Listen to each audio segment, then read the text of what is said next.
알고 먹자. 오늘은 곰탕과 설렁탕의 차이점을 짚어드리도록 하겠습니다. 곰탕과 설렁탕의 차이는 이론적인 원칙과 현실적인 음식 메뉴로서의 차이를 구분해서 봐야 됩니다. 이론적으로 보면은 부자지간인데 현실적으로는 형제지간이다.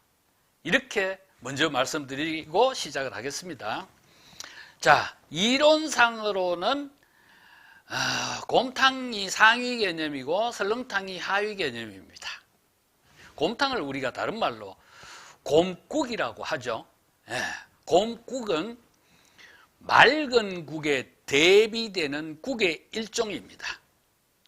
오랫동안 푹 끓여서 국물을 진하게 우려낸 국, 그걸 우리가 곰국, 즉 곰탕이라고 하는데, 어떤 부위를 주재료로 사용했느냐에 따라서 또는 지역이나 탕의 특징을 반영해서 그 하위 개념의 음식 이름, 메뉴명을 짓곤 했습니다.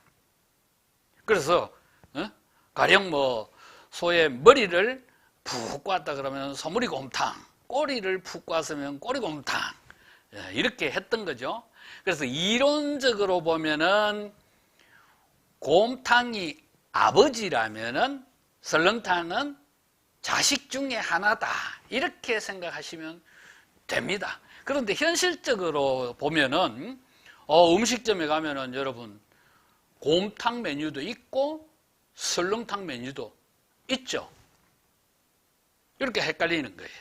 특히 저 전라도 나주의 유명한 곰탕 전문점에 가면은 기본 메뉴가 전부 다 그냥 곰탕이에요. 곰탕이 아니라 곰탕이에요. 어떻게 해서 그러면 그렇게 됐느냐? 이 나주 지역에 이제 곰탕 전문점들이 1960년부터 생기기 시작했는데, 가령 하얀 집이니 노안 집이니 이런 음식점들이 생길 때 식당에 그 메뉴명을 아예 곰탕 이렇게 해버린 거예요. 그래서 그렇게 된 겁니다. 말하자면은 이론적으로는 아버지 신분이었던 곰탕이 음식점 메뉴명으로 사용이 되면서 자식의 신분이 되어버린 꼴이에요. 자, 그러면은 우리가 실제 현실적으로 음식점에서 접하게 되는 곰탕과 설렁탕, 뭐가 다르냐? 어떤 차이가 있느냐? 여러분들이 쉽게 이해하실 수 있도록 제가 표를 하나 만들어 봤습니다. 자, 먼저 출신. 곰탕은 나주 시골떡이다.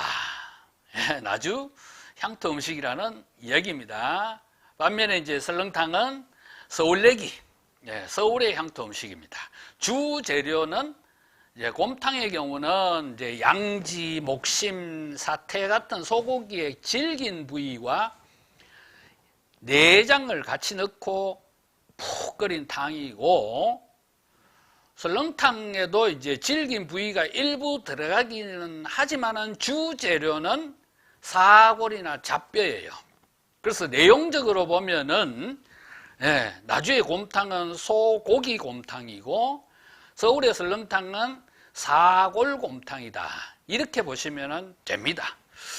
음식의 외관상의 이제 특징은 뭐냐면은 나주의 곰탕은 뼈를 넣지 않습니다. 그러다 보니까 오랫동안 푹 끓여도 국물의 색깔이 맑은 색이에요. 그런데 이제 설렁탕은 주재료가 뼈이다 보니까 오래 푹 끓이면은 국물이 뽀얗게 그렇게 변합니다. 이런 차이가 있는데, 여기서 이 대목에서 여러분 이런 생각이 드실 겁니다. 아니, 서울이 그래도 대한민국의 수도이고 그 서울을 대표하는 향토 음식 설렁탕은 값싼 뼈를 가지고 만드는데 어떻게 저 지방도시 나주에서는 그 비싼 고기를 가지고 탕을 만들었을까? 이런 궁금증이 생길 겁니다. 이유가 있습니다. 자, 우리나라의 주력 산업이 농업일 때는 나주가 부자 동네였어요. 곡창지대였기 때문에.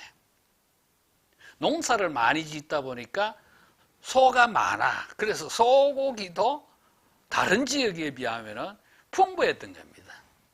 그래서 심지어 시장통에 장사꾼들이 먹는 국밥도 다른 지역에서는 뭐 순대국밥이나 콩나물국밥, 돼지국밥 이런 걸 먹었는데 이 나주의 시장통에서는 옛날부터 오래전부터 소고기 국밥을 먹었던 겁니다.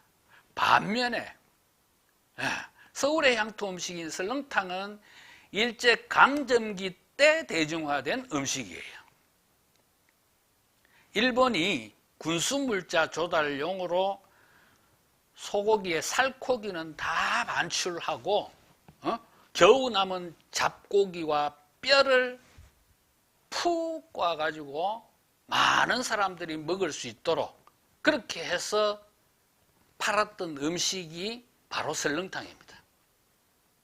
그렇게 대중화가 된 거예요. 그래서 우리가 설렁탕은 대표적인 서민 음식이다라고 하는 이유가 바로 거기에 있습니다.